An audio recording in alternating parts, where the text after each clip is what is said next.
Good morning. I'm Tony Messia with the Charlotte Ledger, and you're watching Unspun Unscripted. I'm here this morning with former governor and former Charlotte Mayor Pat McCrory. Governor, welcome. Tony, it's great to be here. And this is unscripted all the way. There's no filter whatsoever. So we look forward to being up on your website and my website, WTVI's website, for about a 30-minute conversation. Just no filter whatsoever. I No hope I don't filter, slip. no scripts. I don't know whether it's because we don't have the time to I write hope I scripts. don't say any 4-letter or 3-letter words. I don't plan to, but it's unfiltered. You never know what's going to happen when you're live My television. career could be gone after this. Okay. Well, for those of you who are joining us, you're watching again Unspun Unscripted. It's part of the PBS That's Charlotte unfiltered. Unspun franchise. The regular Unspun airs Fridays at 8 on PBS Charlotte, and tonight, Governor, you were talking with Ned Curran. You're talking about transportation. Do you want to give us a little tease on that about what you all talked about? Yeah, Ned Curran is one of the ones who led the campaign for the new half-cent sales tax, or the penny. Is it penny or half-cent? Penny 1 cent, tax. full cent. 1 cent. Now it's a penny and a half for transit. And he was also my chairman of the transportation board for the state transportation of all of North Carolina 10 years ago. So he's got incredible experience, and we talk about some of the great challenges that transit's going to have. And they've got some huge decisions to make regarding the streetcar, regarding the rail line going up toward Mooresville, regarding what's the next, line toward the airport, and security. Well, these are important issues. Certainly, transit and transportation, important issue for our community. You dig into it every Friday night at 8 on PBS Charlotte, Unspun. And I also want to mention, in addition to that, there's another one coming up in May, Unspun Live, in which we will welcome people into the PBS Charlotte studios and tape an episode. Are you looking forward to that? I am looking forward to that. I think it's good for people to see these programs as they're taped and recorded and see the parameters that we have to work within on a 30-minute show. And we're going to ask for their input and then have a dialogue on what's happening. And we're planning some great future shows. We've got a show with Joe Manchin coming up next week. It's really good. Senator Joe Manchin, former governor of West Virginia, talking about the breakdown of civility and problem solving in D.C. And by the way, you're on tonight's show too, Tony. You do an interview with me, and then also I do a Unspun Top 5, the top 5 things of lessons learned from past transit during the past 2 decades, and things that we need to be careful about during the next 10 to 20 years. So tune in tonight, 8 o'clock on PBS Charlotte. All right. Well, so that's what's coming up. But now we get into fun stuff. Let's talk. Right. Let's get into a few things, and I obviously want to say if we can't talk about on Friday night. That's fine. If people have questions or you have any comments, please enter those in the chat. We definitely want to hear from you if you've got any thoughts. But we were looking at a list of things to talk about, Governor, today, and there are a lot of serious and heavy issues. However, there's also been this trend in the last week. You've had several members of Congress resign. You had Eric Swalwell, California congressman, admitted to some improprieties, I think. You had a number of improprieties. He's actually been accused of rape since then. So what's your take? I know, you see all these things going on in Washington. I think whether it's, you see, it seems like you have infidelity. You have, I don't want to say it's a cesspool up there, but you have a lot of, for only having 500 or so, 535, I guess, elected representatives. It seems like there's an outsized number of people resigning and getting in trouble. What's behind that? Well, let me tell you a little secret, Tony, that I've never talked much in detail about. But when people get elected, whether it be the city council or mayors or governors or the U.S. Senate or state house, all of a sudden they have honorable next to their name. It's a huge change. I remember the first time we got a piece of mail with honorable on it. My wife went, "Who's this?" It's not for you. Wrong, misdirected mail. Like, who's this Honorable Pat McCrory? But the dilemma is this, that when someone gets elected and it's called honorable, all of a sudden three things happen. Immediately, their IQ goes up 100 points. I'm telling you right now, your IQ automatically goes up 100 points the minute you're called honorable, because people all of a sudden ask for your opinion everywhere you go, which means you're more intelligent. You didn't get that before. So you start believing, well, I must be a pretty smart person now that all these people are asking me for my opinion. In fact, I am so smart that I can do anything I want and get away with it, which we just had another congresswoman have to quit because she was using funds, for housing or something? This is Sheila Cheerfulus McCormick, a Democrat in Florida, indicted for allegedly using disaster relief money to fund her campaign. She resigned. Yeah, that's not good. See, she becomes so smart that she said, I'm so smart. I think I can use these government funds for things for my own personal life.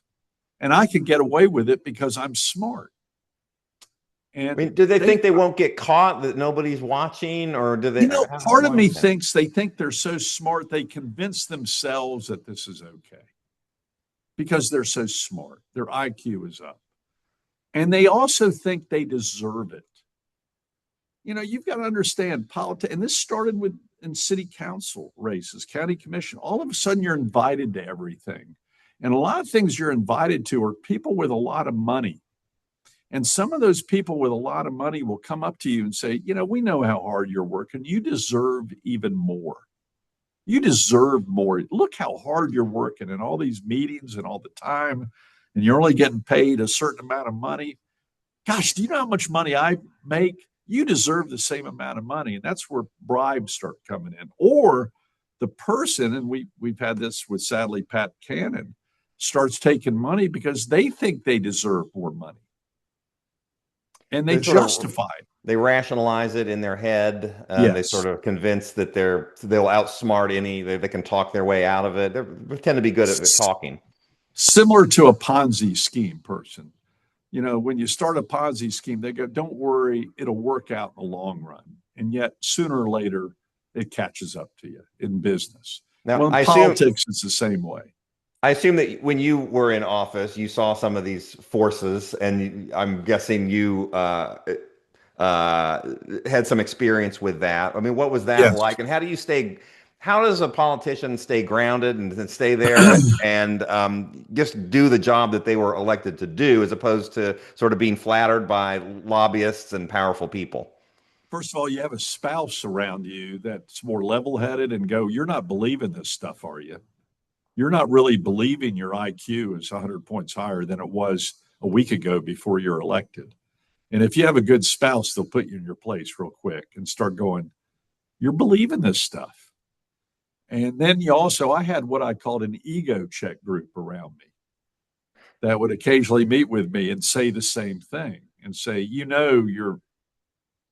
these people are offering you these things not because of who you are, but because of your title. And it's a rude awakening when you lose your title and these things aren't happening anymore. And by the way, when you lose your title, your IQ drops again back to where it was, and maybe even lower. So, and it's the values you were brought up with too. But some people get caught in the trap and rationalize them going, I'm now a part of this elite community group, whether it be in Charlotte or North Carolina or Washington, D.C., because you hang around these same people. You start seeing the same 100 people in Charlotte when you're on the city council or when you're mayor. All the events are the same 100 people, and you start believing you're a part of this group, of developers or lawyers or economic development CEOs, and because they're calling you and want to talk to you. And you start believing I'm equal to these people now. So when you left office, were you still in that club? No. You're immediately dropped. You're not invited to anything anymore. So for 14 years as mayor, I was invited to everything, and I had to say no to. I couldn't fit these things on my calendar. The minute you're out of office, you lose about 90% of the invites. And then, oh, I was never really a part of that club. Only when you're in office are you part of this club. By the way, people in journalism learn this later on too. When you lose your job in journalism, you're not invited to anything, and all of a sudden they don't care about your opinion anymore. It happens in every profession. It's just more visible in politics. Yeah. So the second lesson you learn, Tony, is I'll make this one quick. People laugh at your jokes, or, all of a sudden you're funnier too. When you go on the radio, I did BT, and, jokes that used to not be funny before I was in office, all of a sudden are hilarious. And, but that's another thing. I noticed when people would let me finish my joke at a cocktail party, where before they would have walked away in the middle of the joke. Right. And they even laughed at your jokes. So that's the extra attention you get. So you start thinking you're funnier. You see this in Congress when congressmen during hearings crack jokes, or if they go on nighttime TV, all of a sudden these dry congressmen all of a sudden think they're humorous when they go on Kimmel or whatever. They're still just as boring as they always were, but Kimmel will now laugh for that brief time. There is this tendency, I think, among people to think that elected officials are smarter, that they are, in many cases, that they do have the answers. Yeah. They are actually people, and they go through the same things that we go through as ordinary, regular people. And I think we would be well served to kind of remind ourselves of that rather than try to flatter people all the time. And remind them. Yeah. And look in a mirror and say, are you doing the same thing? Okay, the third biggest thing that happens to some politicians is once you get elected, you're suddenly more attractive.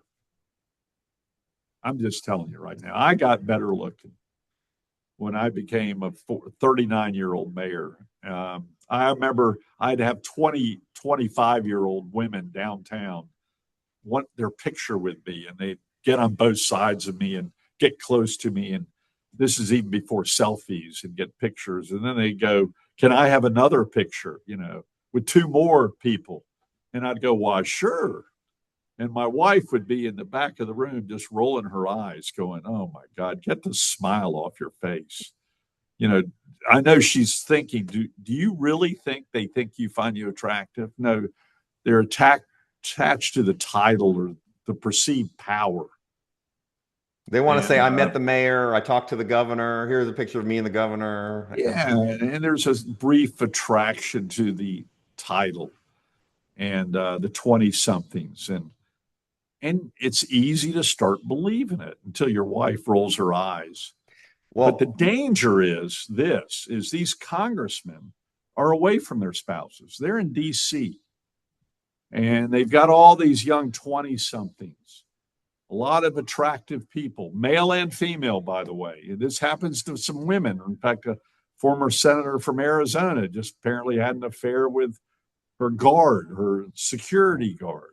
Kristen Sinema, yeah. Kristen Sinema, who I knew up there. And you get caught. You get caught in this trap. It's like an office romance. The dilemma is there's power with the congressman, and if that power is used to all of us starting to having relationships with a staff member, you're open. Now, this has been happening for years in D.C. They have rooms down in the basement in D.C. where every senator has a basement room with a fireplace and everything. You don't know about this, but these rooms are very famous for other activities in the past. LBJ. And so, I've been in these rooms with fireplaces, and they have little bars, and that's where they go to in between votes. In these rooms down in the corridors of Washington, the Capitol, U.S. Capitol building. God knows what's happened in those rooms in the past. Now, in the past, they didn't have rules about relationships with staff members. Well, now they have very strict rules, proper rules for relationships with staff members. When I was mayor and governor, I would never be in the room by myself with a member of the opposite sex without the door open. And I'd usually have a staff member in there with me. And this is long before the Me Too movement. And when I had pictures taken with me, I always kept my my arms on the shoulders. Never would put my arms around a person's waist. Yeah, you don't need And, anybody I'm alleging telling something. you, Yeah. you got to be careful. This is not just in the political community. This is everywhere. The temptations are enormous. In Raleigh, when I was mayor, I saw activities between legislators and lobbyists, female lobbyists, male legislators, very powerful lobbyists who were making a lot of money, and their money was dependent upon them getting in the doors with the legislature. And all of a sudden, I'd see these short, rather heavy set, male, balding congressmen. I went, these guys must look like Robert Redford. Because Right. look at the women that are around them. Well, I remember you were telling I saw me it firsthand. And you were telling, I know that, when you were out, the young women wanted to take photos with you. I remember the flip side of that is I think you told me recently you went into South End and were talking to people. And did anybody come up and say hello or know who you were? No, I went to the rail trail. This was 2 or 3 years ago, and walked along the rail trail. And the average age along the rail trail was probably 20 to 30. They had no idea who I was. I went and sat at a couple outdoor cafes and just struck up conversations with men and women to ask them about transit. And they didn't, I was just an old man to them. As my wife says, they look right through you now, Pat. They don't even know you exist. And that's what's going to happen with these congressmen who are being forced to resign, and congresswomen and others who had inappropriate affairs or sexual relations or power dynamics. Their life they've destroyed their lives and their reputations. And they got caught up in this bubble of Washington or Raleigh, and it happens here in Charlotte too. Well, you can tell this is Unspun Unscripted. You never know what we're going to talk about, and sort of pulling back the curtain on sort of how some of these things work and some of the unseemly sides of politics. But you've got to also remember, in these areas, the staffers are all between 20 and 30 years old. The congressmen and congresswomen are usually in their 40s or 50s, and some older than that. So you have this dynamic of power, you have this dynamic of money, you have this dynamic of, by the way, the lobbyists are getting younger and younger, who are usually ex-staffers. And their livelihood is dependent upon getting in the door. And like we see with the latest sports controversy between the New England Patriots coach and a famous female reporter, there are dynamics of conflicts of interest that may occur. And so it happens in every profession, always has, always will. But you need some rules and guidelines to make sure governing decisions are based upon what's right, not based upon personal relationships occurring in the basement of the Capitol building in Washington or in Raleigh or in City Hall for that matter. Yeah, I mean, this has been going on for a long time. I think it's the dynamic, and it's part of its human nature and power dynamics. Yeah, well, John F. Kennedy, during my life, I'm old enough to remember John Kennedy. Now he was swimming with interns in the White House swimming pool, which is now the press office. It used to be a swimming pool, so a lot of things happened there, and the media kind of hid it. The media was kind of maybe even a part of it at that time. So when I worked on the DC Hill as an intern, that was a wave of the first thing where you quit calling female secretaries up in DC on the Hill because there were so many affairs going on. And so after all that came out, there was a famous South Carolina legislator that had affairs with several people and on the steps of the Capitol and all this stuff. So that's when the term administrative assistant started. And it started in DC because the term secretary had so ruined the credibility of females working on Capitol Hill. Okay, I'd like to turn to a different topic. It's very interesting. If you have any questions for Governor McCrory, please drop them into the chat. But let's go rapid fire through some of the things that are in the Okay. news.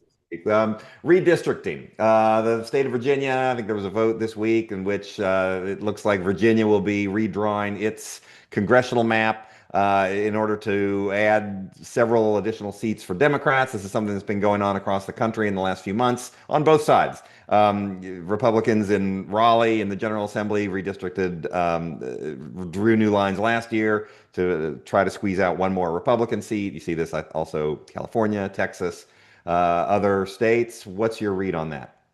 It's a black eye on our Constitution. I think the framers of our Constitution are rolling around in their graves right now. George Washington warned us about the two political parties. We're having political parties, and this is the downside of two political parties.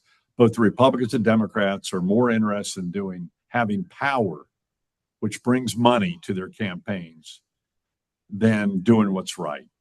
And both parties should be ashamed of themselves, including my party, the Republican Party, for what they did in Texas. Gavin Newsom should be ashamed of himself in California.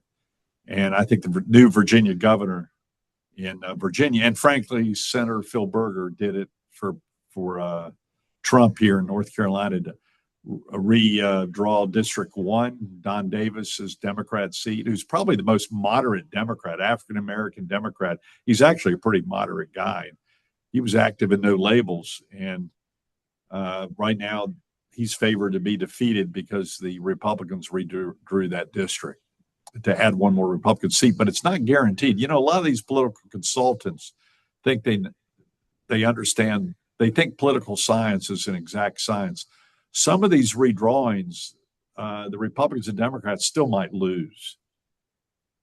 You never really know, but they're getting very precise with their ability to read with technology to be able to pinpoint exactly. And you never know if there's a big swing. And a lot of this is controlled by national politics and national trends, not so much local issues. But yeah, if there's a big swing, races that you wouldn't think would be competitive can suddenly become competitive. Plus, in North Carolina, and down at the coast where Don Davis is, Democratic U.S. Congressman, there are a lot of new people have moved there, and they're all registering independent. So we don't know their voting patterns here in North Carolina. Since COVID, the dynamics in North Carolina have changed dramatically, including right here in Charlotte. You know what? We have 800 to 1,000 people moving here a week. Well, most people who are registering to vote are registering independent. So the computer models, even AI, really don't know what might happen. And we have more independents registered than Democrats or Republicans. Some of the interesting trends, like you tend to think, okay, in the cities, those are going to be safe for Democrats, and in the rural areas, it's safe for Republicans. That's not necessarily the case. You have a lot of people, especially down east, and I think in the Wilmington area, that are moving in, and those counties are becoming very populated and also more Republican. And so it's not, and you can look historically and see how places have done and who have voted, but it is a little hard when you're in a fast-growing state. I think, like you're saying, to project exactly how that's going to play out. I think we can better project states like New York and California who are losing population. I assume it's some more conservatives leaving California, moving to states like North Carolina and Sunbelt states. So that'll make it even more Democratic forever in the future, the way they've done their gerrymandering.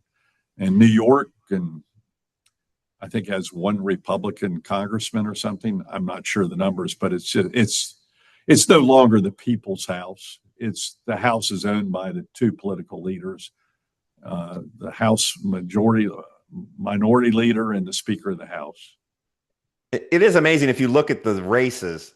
And you say that all 400, I think it's 435, I believe, seats in the U.S. House. How many of them are actually competitive races in November? It is a small slice, and a lot of these are determined in primaries, and a lot of these, the incumbents have huge advantages. And it's not, the issue is it's not great for democracy because you don't have, in most cases, an actual choice at the ballot box because the districts are drawn in such a way, and we see that here.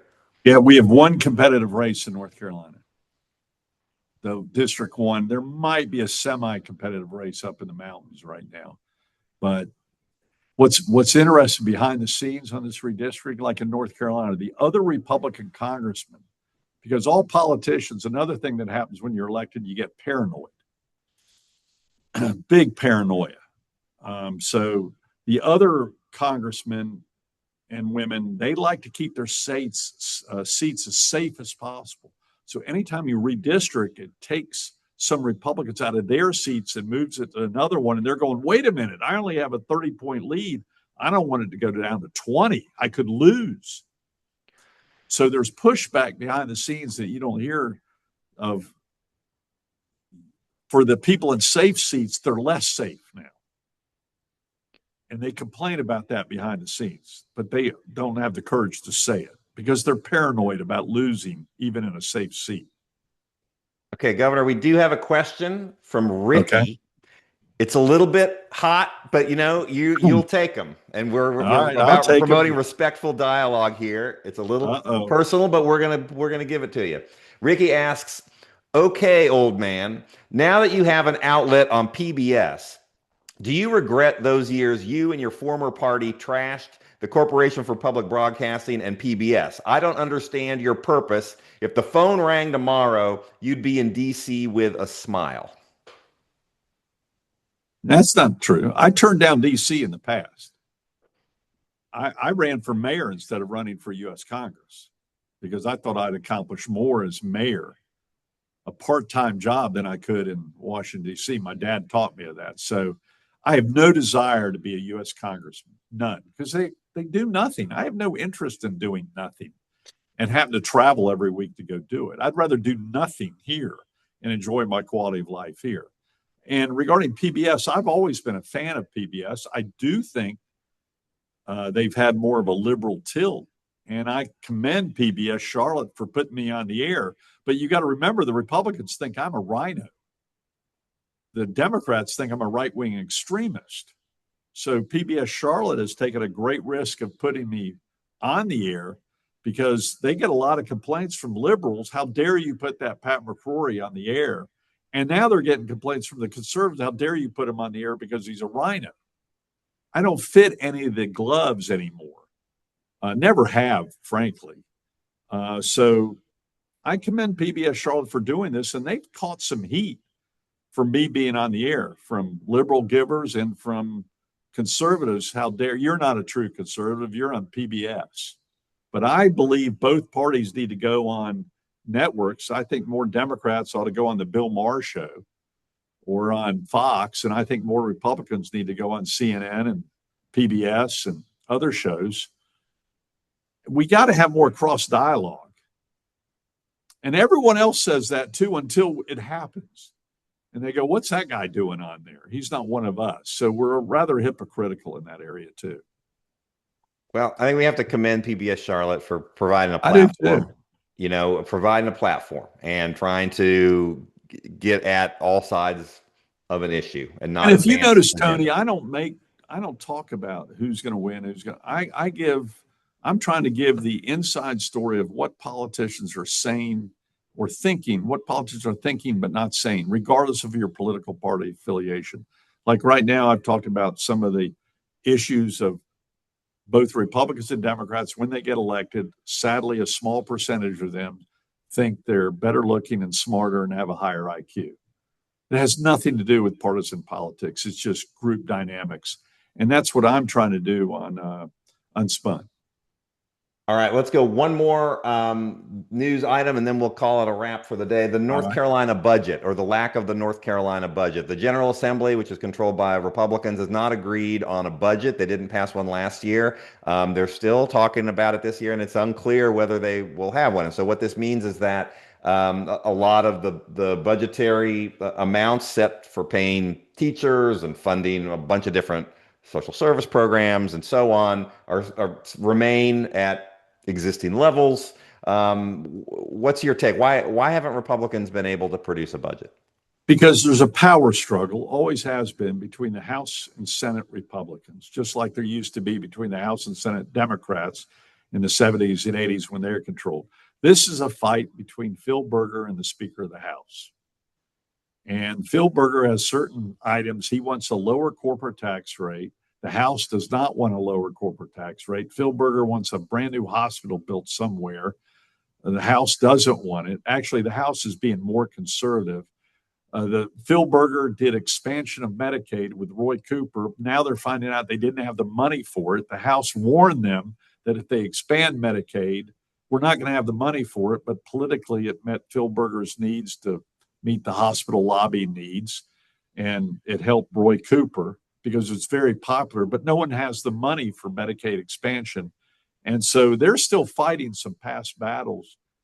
And now, Governor Stein, who I've gotten to know very well, he's had me over at the mansion 3 or 4 times, just 1-2 weeks ago. I've got a good relationship with him. We don't agree politically. I respect him. He can veto, and they might not have the votes to override his veto. So we could do the whole session without a budget. And we always talk about teachers and government employees. One government employees that we don't talk about is prison guards. What happens if they walk out and protest? The teachers are all walking out, I think today, right? I think it's May 1st. I think it's next week. Oh, May 1st. What happened if the prison guards, who are the worst paid state employees in the state, I think their starting pay when I came was $25,000 a year. By the way, that's 12 months work, not 9 months work. Those are the first people I gave pay raises to, but they have no specific lobbying group for prison guards. What if prison guards all of a sudden go, we're going to go march on downtown Raleigh today? No, this is bad governing in Raleigh at this point in time, and I blame my Republicans for this at this point in time. Now Stein's taking a little advantage of it because he's now going, well, if I controlled, I would do all these things, but he doesn't tell you where the money would come from. Right. And I guess this is all on the backdrop of the property, or the tax rates, the income tax rates are on a step to be lowered over the next few years, right? Is that which I started 10 years ago? We had the highest income tax in the Southeast, and we were losing a lot of wealthy people moving to Florida, even South Carolina across the border. And so I started lowering it, but I put a thing on it. If revenue doesn't come up, we're not going to lower it the next year. I think the problem is then they kept lowering the corporate tax rate. And I disagreed with that as governor. I had to make some compromises. And Phil Berger, who just got defeated in a Republican primary, wants to lower that to nothing. And I think that's a foolish thing to do. Other than that, I have no opinions, Tony. All right. Any other pieces of news catch your eye that we should be talking about before we sign off? I think the thing to look at in Charlotte is the toll lane, which, helped bring me down in Mecklenburg County, but the toll lane going through Charlotte, that we've ignored it for 10. This has been on the plans for 10 years. Governor Cooper didn't talk about it, even though he never took it off the plans. Mayor Lyles never talked about it. And now all of a sudden it's here, and state DOT is going, you've got to make a decision. And if you don't make a decision, you probably aren't going to get the money for ever widening that road. And even if you wanted to widen the road, you're going to have the same problem of where do you widen the road in the middle of a city? And it's going to be a huge political issue. And it's primarily going to be a Democratic primary issue in future city elections, because now the city elections are all determined by the Democrats in the primary, which is a very low threshold and number of voters. I think that's going to be the big issue coming up in the city council. I think it'll be something to watch. I did see there were some members of the Black Political Caucus who were saying that there's a WFAE story that said that the Charlotte City Council, these Black Political Caucus members saying, Charlotte City Council is not really doing anything on this. They're not advocating for these neighborhoods that will have parcels taken. They'd like to see a little bit more of a robust debate as opposed to sort of. Well, they've known about this for 12 years. Yeah, 12 years. It's been on the books for a while. Yeah, it's been on the books for a while, and they didn't want to touch it. And maybe this is a bit of narcissism. I call it the McCrory effect. They go, we don't want to become McCrory and get nailed with this, even though they know it might be the only alternative at this point in time. But they don't want to touch it. And sadly, this is primarily hurting some African-American neighborhoods, and that's who determines future city council elections and Democratic primaries. Yeah, it's certainly a hot potato, but if I can mix metaphors, if you kick the can down the road long enough, eventually, a decision has to be made, and somebody's going to be left. The dog caught the bus. That's right. All right. Well, on Tony, that note, I think that's a appreciate good spot to end it. Want to remind people, Unspun airing Friday nights, 8 p.m. tonight. You're talking to Ned Curran about transportation. You get some really good guests every Friday, so people should definitely check that out. And then also Unspun Live on May 19th, in which PBS Charlotte is inviting people into the studio at 10 a.m. You can check that out. All the information is on WTVI.org. Governor, good talking with you. And Tony, great to have you and the Ledger being a part of this. And it's good to have some good, strong local news media in Charlotte through the Ledger. We need it desperately. Even when I disagree, if we don't have news coverage, we're going to have corruption and bad government down the road. All right. Thanks, everybody. Have a great day. Thanks, Tony.